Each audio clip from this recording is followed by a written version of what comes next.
हादरली धरती जिथं तिथं बोले बाला आपल्या भागातील धडाडीचे नेते माननीय जगदीश भाऊ मुळीक या ठिकाणी उपस्थित राहिल्याबद्दल राष्ट्रीय अध्यक्ष जिथं तिथं बोले बाला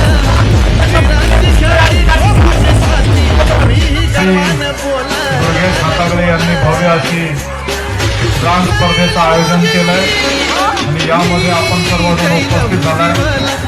मी आपल्या सगळ्यांचं स्वागत करतो. सातत्यानं आपल्या भागामध्ये योगेश हातागळे काही ना काही कार्यक्रम घेत असतात, लोकांची सेवा करत असतात.